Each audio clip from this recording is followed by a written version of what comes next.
So everybody, welcome back. We're doing our next virtual tasting. Summer is here, so we're doing our virtual backyard, bring your own BYOB, and we're going to do a range of whiskeys.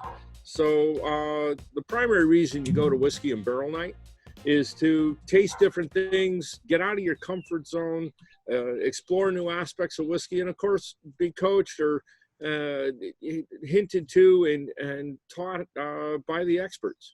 And that's what we're going to do here. And we're going to absolutely get out of our comfort zone, run a range. We're going back to Scotland. We've done a lot of bourbon. So I have a god-awful known sweet tooth. Mario's going to challenge me to do something different. And then Mario is going to get out of his comfort zone a little bit. On the heels of the Isla Festival, Dave challenged me to break off into some sweet Highland malts, and I've been telling him, well, extolling the virtues to him for the Peat for many, many years.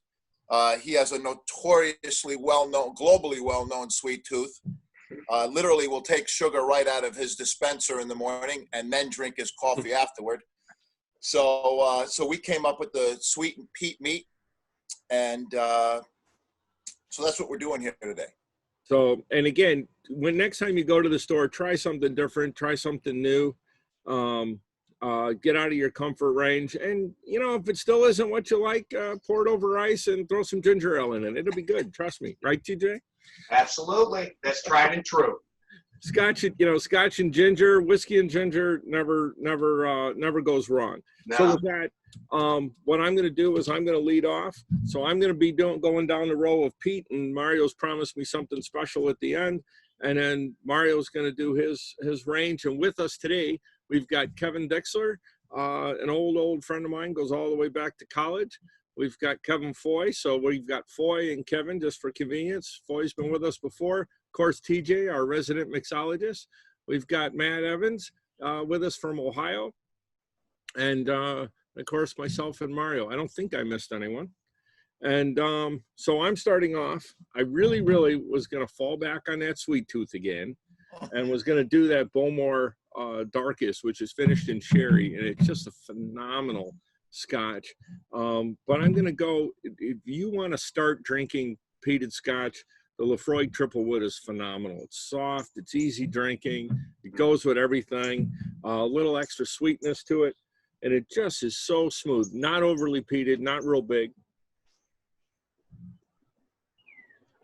It's really a easy drinking whiskey. So Mario, what are you doing on the sweet side there? Well, Dave, that was a little easier than I was expecting. I thought you'd grimace at least a little bit, especially with all that sunshine and a Hawaiian shirt on. Well, I was all set for the rum tasting. When it's that again, I had to go pull Scotch bottles real fast. I mean, you slept through that. It was yesterday. All right, so I'm going to start today with what has historically been my favorite palate warmer. If I come home from work and I'm not exactly sure where my palate is at that particular evening, but I know I'm in the mood for a Scotch or two, I'll start with a Dalwhinnie 15. It's easy, it's soft, and it's just a thing to get your palate going, to introduce whatever else you're going to go to in your cabinet. It'll follow absolutely anything. And you can get it anywhere. Dalwhinnie's one of the standard, one of the classic malts, or I'm old, I'm not sure what Diageo's calling them these days, but one of their signature malts. So Mario, starting with the Dalwhinnie. Kevin, what do you've got cooking over there? You've got a weird eclectic collection I've seen before. I got a few bottles. I actually opened up a bottle of black because we just had our big day last week, and figured I'd open it up, and I was pleasantly surprised. Committee bottling is different than the other bottling, as people know. Mario, you probably are aware of that. Awesome. So you're starting with Peat, and then Matt, what do you have? So I'm starting with my sweet tooth. I've also got that, and I went to one that I actually fall back on a lot too. The 12-year La Santa from Glenmorangie, and this is just one that I really enjoy. It's real fruit forward. It's got nice nuttiness to it, and I'll work my way into the peat, but I'm starting off with this one. and another great bottle, you know, the whole range of Glenmorangies are pretty prevalent and easy to get. And like you said, lots of that cherry fruit and sweetness. And Foy, where are you starting at today? I'm starting at the Dewar's 21. It's just a bottle I came across about 4 or 5 months ago, and it is absolutely phenomenal. Why not start sweet and work our way to the peaty side? Yeah. And that's a great, you know, Dewar's, because it's such a standard bar scotch and the Dewar's white label and so forth, there's an entirely another line of Dewar's that are phenomenal. And you're not pulling any punches starting with that 21. So I know where we're doing the next tailgate party. So. Come on over. Dave, I first tasted that at one of our events, and I've always liked Dewar's, but I got to say I was really, really impressed. The double line, all three of them, shockingly good, and great values too. Absolutely phenomenal whiskeys, yeah, and great values. So anyone that puts their nose up at a blended scotch is just somebody who hasn't figured it out yet. And TJ, you got a cocktail for us? Sure do. Well, so you guys have the hard jobs because you're choosing between sweet and peat with just the scotch itself. If I don't like how sweet my stuff is, I'll just add some sweetness. So I'm working with the Lefroy 10 today. And I'll be mixing that actually with one of my drinks with just Johnny Black for my blended scotch. Would you like me to walk you through my first cocktail? Quickly for us, since there's so many of us, and we're all right. Start drinking a little bit here. It is Sunday afternoon, a beautiful day off.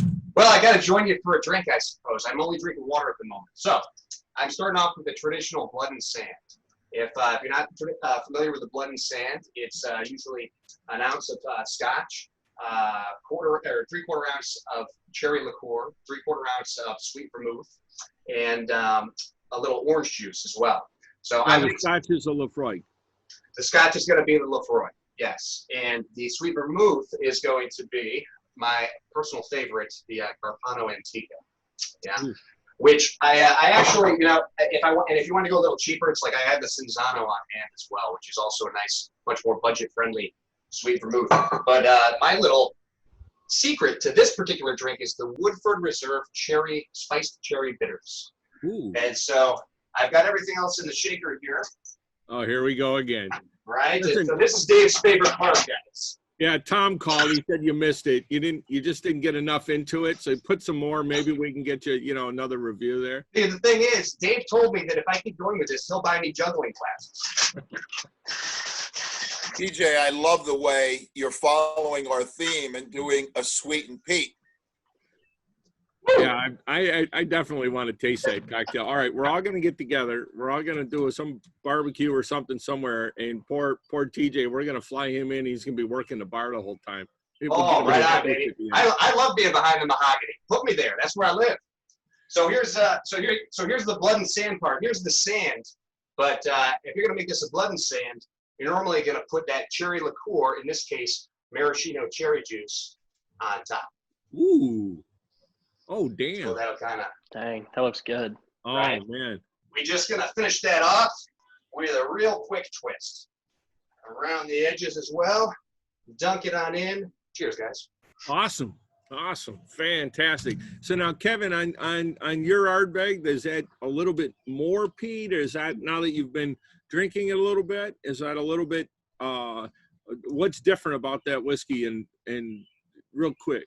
Tends to be a little sweeter than most of the Ardbegs that I'm used to. It's not like the Alligator or some of the other special releases that Ardbeg has done. They've decided to take a different tact. Awesome. Well, that's definitely one. All right, I'll be over tomorrow. I definitely want to try that one. And then, so Kev, on that, or Foy, on that 21-year-old Dewar's, is there anything different or really special or particular on that one? I mean, you can really taste, it was finished in the Oloroso sherry casks, so that really pops out at the end right there. A little bit of ginger, but just really a basic smooth scotch. See, and it's, everyone talks about single barrels, and I love my single barrel bourbons, but I'll take a small batch any day of the week. So, and then Matt, we know you've got the Lasanta Glenmorangie, so That's just going to be all the sweet and the fruit right there, I believe. And Yeah. then So anything much different or sweetness. special on that Glenmorangie that we're missing? No, I just really agree with you with the sweetness. I get the great kind of some chocolate raisin notes, and it's enjoyable. And like you said, it's available, which is one of my favorite things when you can actually get a whiskey on the shelf. We live in the bourbon world, and that's not so common. So I like that you can go out and buy one of these. Awesome. Yeah, and it's a reasonable price point. All right, Yeah. so I'm going to switch. Oh, and a shout out to our friends at Spirits Network. My very, very good friend Flavian from Brandy Library has his podcast every Wednesday night. So pop in, and Flavian's talking about all different kinds of whiskeys and cocktails. So it's a very, very interesting. And I got to say, I'm kind of liking the Spirits Network glass. So I'm going to switch over. I'm going to go to the next one. So I'm doing a Benriach 21. And this is a little bit higher up on the peat. Oh, man. Now, you know, anytime a Scotch gets into that 18, 20-year-old, 21-year-old range, you just get more of the sweetness from the wood. Oh, wow. So we warmed up the Lafroig. So we went to the Benriach. And, Mario, I'm starting to see what you're talking about with those Islas. So what are you doing there, Mario? Thank you. I am just I'll show you in a second. I'm pouring myself some Glenmorangie 18. Oh, you wimped out, huh? You didn't go to the Glenmorangie Neck d'Or, huh? Too sweet? Yeah, and you know what? The extra rare is one of my favorite in their line, Dave. So I figured I'd had to break out one of the big guns for today. See, Foy, you poured the 20. You kicked off with the 21, and Mario's got to catch up. There you go. That's right. Kevin, may I just say that was a great choice for the mix of fruit and peat. The way the Pinot and the peat play in the black, really pretty exceptional, and I agree. All right, so now with the Glenmorangie, how is that different than the regular Glenmorangie? What's an 18-year do? Oh, the 18 is what they call their extra rare. So it's just going to be a little bit more finished, a little bit more refined? Absolutely, in both counts. So right in line with our continuing through. And Kevin, what do you got there? What's your next drink? The next one. Okay. Next one. Oh, he's catching up. All right. If you're not ready, we'll bounce over. No, I'm right here. I've got this one. I got Talisker. It's a distiller's edition from 2014. These are released annually. And this one happened to be released in 2014. I've been meaning to drink it. 45.8%. Oh, you know what? We were looking at that. Talk about a cool vertical, doing the distillery editions. If we can put a handful of them together and go through the different years. Sure. So now that's going to have less peat, more peat than the Ardbeg? I think it's going to have a different phenolic profile. What I mean by that is it's going to be a little bit, I find it spicier, but it's a little more effervescent. I guess that's the best way in the past, but I haven't had this before, so I just uncorked this one. Ooh, I feel special. We're opening new bottles for the event. So it's a little bit lighter in the peat than the Ardbeg? I don't know. You know, it's this one in particular, because they do vary a bit, and people have feelings about it. I think the earlier ones were a little more bourbon forward, at least for me. This is a little more mild, this 2014, and they were selling these off for a really good deal at one of the major places. So I had gotten this one. I was always curious about it, but it was normally selling a bit more, but some people might know when they had to sell Kevin off. went to the rack at Benny's. Okay, you can just go ahead and say that. We like our friends at Benny's. And what do you got, Foy? I've got myself oat malt cask 21-year-old made in the Glenallachie distillery. Ooh. This bottle has a little bit of a history getting here because we had played in London last fall and ordered it then, and then it got caught into customs, and it didn't show up from October through, I think, December. Late December is when I finally got the bottle. But a great tasting bottle. It's got a lot of licorice taste to it, a little bit of pepper introduced, and then the smoke starts showing up a little bit in it. But an absolutely phenomenal Scotch. Oh, wow. Damn, you are not holding back. See, you wait till I'm a whole county away, and then you start breaking out the good bottles. Okay. All right, I see how that is. What you do. We go to the top here at the Foy household. No, you keep your enemies close and your friends further away. Isn't that how it's going to go? Something like that, yeah. Matt, what do you have for our round two? So I'm breaking out something unique. An American single malt peated, obviously not a Scotch, but single malt. So this is from 10th Street. They're out of California. It's distilled from 100% Scotch malted barley. So essentially, you know, they've distilled what would just be similar to Scotch, but in California. Right. It's actually surprisingly good. I'm not sure if anybody else in the group has had a chance to give this one a try. No. It's something that, yeah, we reviewed. I like it. It's got a lot of peat from the nose all the way through to the finish. But it's not like it's a peaty pour, but it's not like offensive and real medicinal. It's just got a really nice kind of introduction, kind of maybe like a Highland Park 12 or something, not like, overly peated. I'm pretty sure the price point on this is around like $60. So it is distilled and bottled by 10th Street. So it's not like something that they sourced. They actually are making this themselves. Are they still? Is it still available?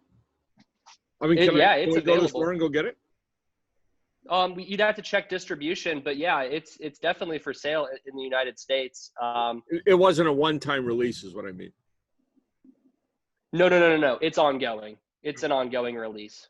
Correct. Hey, Matt, let me ask you a couple tech questions for our viewers. Number one, what's the ABV on that bottle? 46. And do you go ahead, know the Mario. phenol content or the casking? Pardon, it cut out. What was that question? Do you know either the ppm or the casking on the? No, it doesn't have anything as far as like how peaty it is, but it does have a little chart on the back, and it just shows it kind of as a mid-level of peat. So right. Whatever that number would be, kind of mid-level. So And yep, then it real does not quick, give that though. And then real quick, Matt, not to interrupt, I apologize, but you said your review. So real fast, you've got a website and so Yeah. Matt isn't just another guy hanging out that we pulled out of Ohio. So what is your website again? Yeah. So I run whiskeyconsensus.com. We do reviews, and we're doing everything from Scotland to Ireland to lots of bourbons. We're just about to hit the 300 mark for our reviews, which is about 16 months worth of work. So we really crank out a lot of reviews. Nice. Yeah, quite a bit. We've actually done a lot of the Ardbegs. I got to have a guy that's just dedicated, two guys that just do a lot of Scotch reviews, tons of bourbon. And we like to focus on things that people can actually buy. We definitely do some of the rare stuff. We're getting ready to release the new Sweetness Cove that just came out. We'll have that review coming out this week. But we do a lot of things that you can actually find on the shelf, which I think is special because a lot of the review sites focus on, the Holy Grail bottles that no one can. Right. Yeah, and that's not that fun. So we like to review those, but what's up? We look forward to working with Matt with Whiskey and Barrel Night, and Matt definitely has his whiskey chops and has earned his standing in the industry. So that goes without saying. So, and Cheers, TJ, Matt. what are you pouring for us for our next cocktail? I'm glad you asked. In this time of whatever it is that we're going through worldwide, I think penicillin is a pretty good topical drink. So here we go. Now the traditional penicillin has got blended Scotch whiskey in it. In this case, I'm going with the Johnny Black, and it also has. This is a very, very liquor-forward drink. So you've got the 2 ounces of the blended Scotch and a 1/4 ounce of a peaty one. In this case, I'm going with the Lefroy 10 again. Okay, and so that also comes with a ginger-infused honey syrup, which is easier than you might think because if you just have a partially filled bottle of honey, once you put diced ginger inside it, it actually starts to liquefy the honey. Look how runny my honey is. And so perfect for a syrup. It's perfect, and so it's perfect as a syrup that will actually dissolve into the drink as opposed to a thick honey. Just take ginger root and put it in the honey. So you just take the ginger root, right? There's the original, yeah.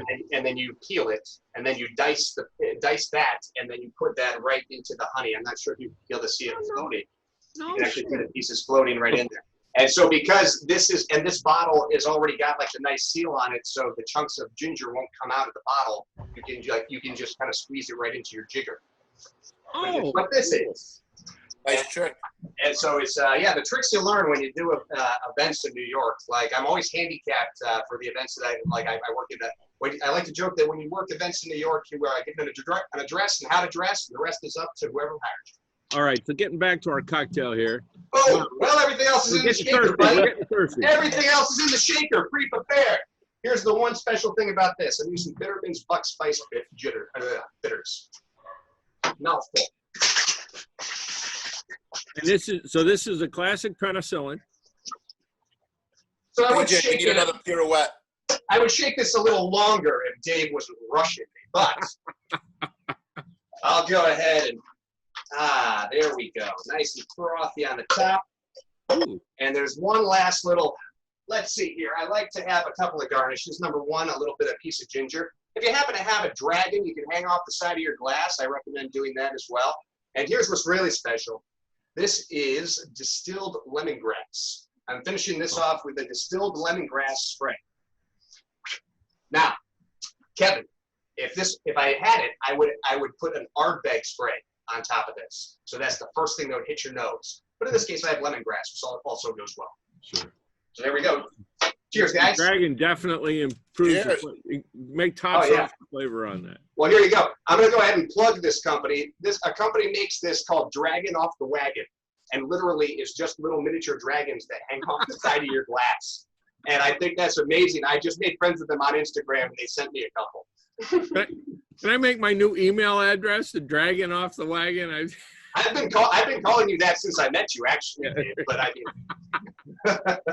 So our last one, and this is the advantage of doing this stuff outside. We can just rinse our glass out there. That looks fantastic, TJ. And again, we're going to have these recipes up on the website. You got it. And so that's our classic penicillin with Lefroy with the TJ twists on it. Yeah. And you know that honey, the ginger honey, that looks fantastic. That is very cool.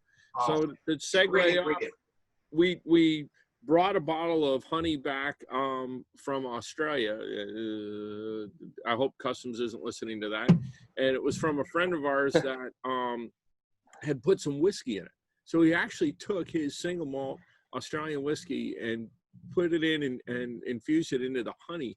It was absolutely out of this world. So now we're going to have two separate jars. We're going to have a whiskey and honey jar, and we're going to have a ginger honey. That looks fantastic. And I'll be trying that myself. And honestly, you could combine those. Like the ginger, bourbon, honey. That could be a good infusion and a good ingredient.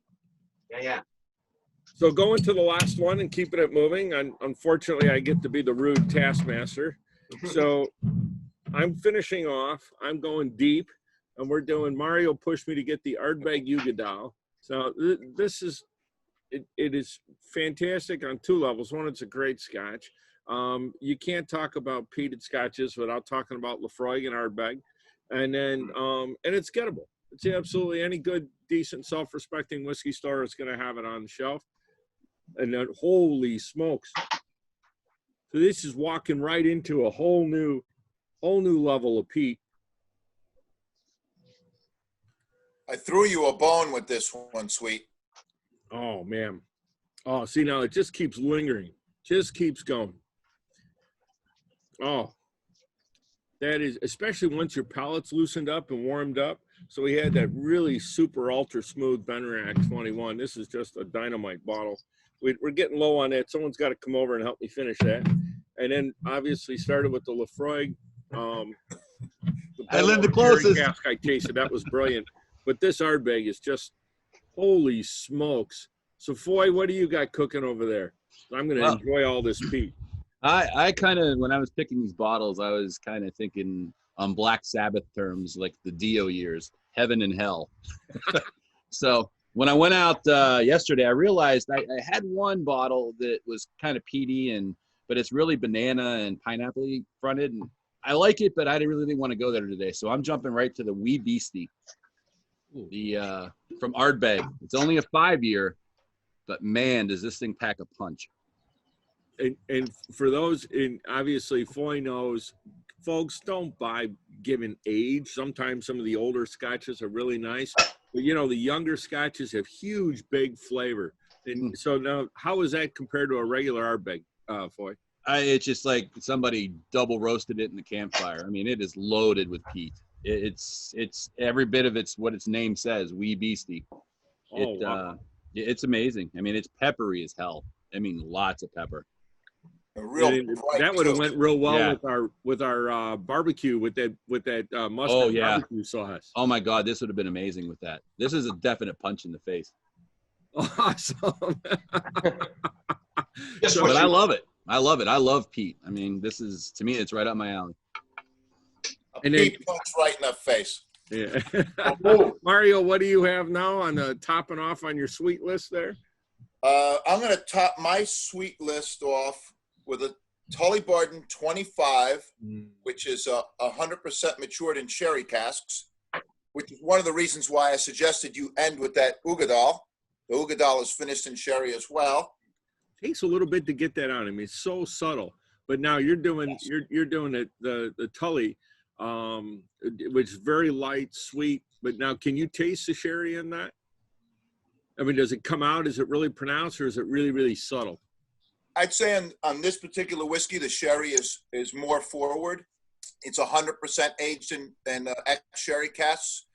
It's not as prominent as you'd find in like a Glendronach or you know, Star Tamdu, but it's a little more subtle than that. But it allows the distillate to come through a little bit more. But the flavor depth and complexity is really beautiful on this whiskey. And I think the other thing I like about this one, it's a great value.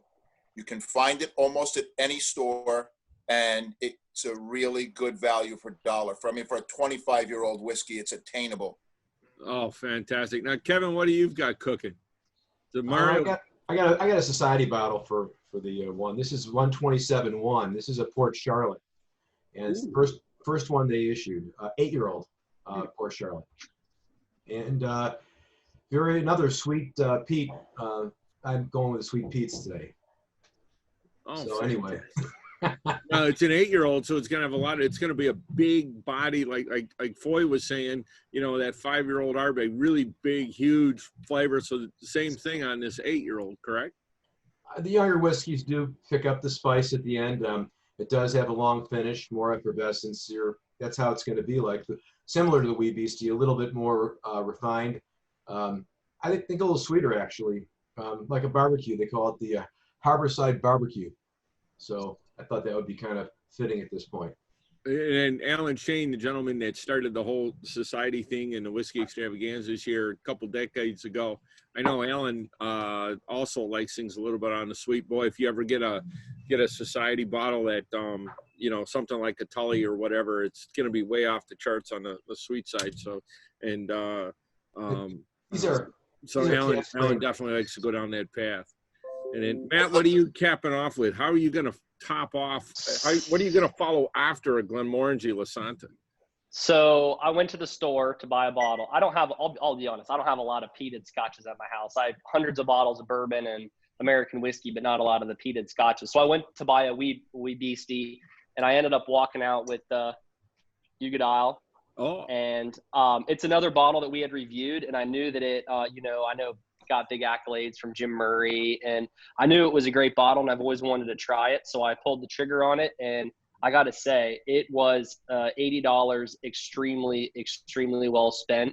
I love that it's got a little more heat to it, 54%. A lot of the other kind of more mainstream scotches come in at a lot lower, 40, 43%. So I like that it has that heat, and the smoke on it is a lot more campfire smoke than a lot of the other peaty, more medicinal, smoky type things. And I really like that. It's got, the bottle actually even says bacon on it, bacon bonfires. And I literally on the nose, I'm not even kidding, get some bacon. And I really enjoy this one. So, yeah. Now that you say that, now that you bring, a lot of times on the flavor, and this is what we're talking about when you go to the events, when you talk to professionals, and they're going to bring out those little subtleties as much as, and we've all been around, and we all enjoy the full range of whiskeys from Scotland to the U.S. to internationally. But sometimes, you go back and you get coached by the pros, and man, I can definitely get that bacon now that you said it. Being cheesehead from Wisconsin, I think liquid smoke. Oh man! Don't forget that the brunt of all this is to step outside your comfort zone. Don't be afraid to experiment, folks. And you're watching it live. Dave Sweet is drinking whiskey. Drinking Peat. There you go. This is it. Now that you bring up that, all I need is a nice sharp piece of cheddar, right, to go with that bacon, and this cheesehead is home. We got TJ to go on our last cocktail. Boom. All right. Well, down to the wire for the last of our little cast here. Well, I got everything pre-batched for this one. This last one is another classic. Has anybody here heard of the Gold Rush? They have those in California, right? Yeah, they do have a couple of those. I don't know if they had any label. But the Gold Rush is very similar to the penicillin in that it uses a honey syrup and lemon and scotch. And that might, and my little specialty thing that I'm adding is my Bitterman's honey Krupnik bitters, which are great for hot toddies because of the honey notes in there, but also for these. You need a pirouette, DJ. No, I can only do that once per show. Otherwise, I twist my ankle. But also, there's one little twist. Speaking of twists, here's one little trick that I like to do for a drink like this. So this is just regular honey, not the honey syrup. And for all the reasons I wouldn't want to use this as an ingredient, it makes an awesome garnish. All right, I'm already liking this. Right? That's the amount of honey that I normally would put in any drink. Oh yeah. And there we are. And so now the honey sort of clings to the side, and we'll dilute it to the drink a little bit, but it's mostly for show. Oh, fantastic. So, all right, so this is a Gold Rush with honey, but we still use the Lafroig scotch in it, correct? That's also, we're sticking with the Lafroig 10.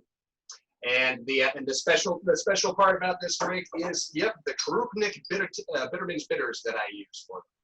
But, there we go, guys. Cheers. What a cool cocktail. Cheers. Oh, man. And again, these will be up on the website for Whiskey and Barrel Night. Cheers, TJ. So congratulations on mixing 3 brilliant sweet peats, man. Well, thank you. I mean, you guys are going to have to take my word for it that they're good, but they are. No.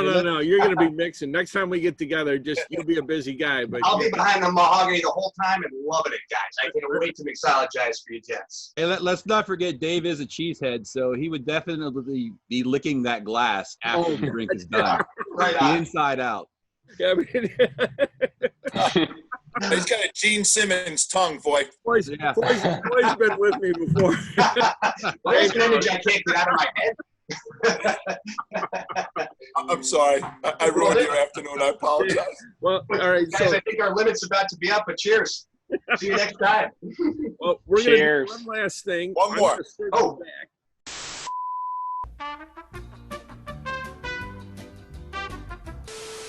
So, TJ, thank you very much for just incredible cocktails. I mean, I always put a different twist on an old classic. So I'm going to do the same thing.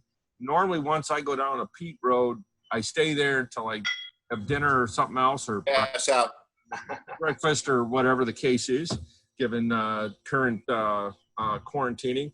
Well, I'm going to do something different. So Mario challenged me and brought this up in over 15 years in the whiskey industry. I've never done this before. So I'm going to take a sherry, heavily sherried whiskey. So we've got our sherry finished Glenmorangie, still a little bit of that Dave Sweet tooth.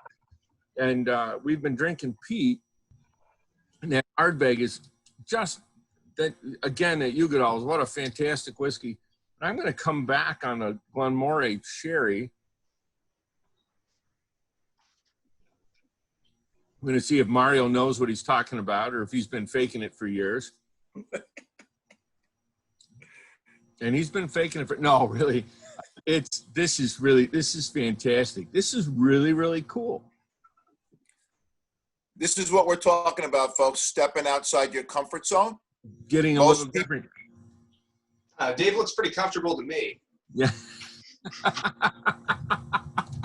Matt, you doing the same thing? You went back to the La Santa? I did, yeah. It's actually, it opens up new flavors that I didn't even notice before.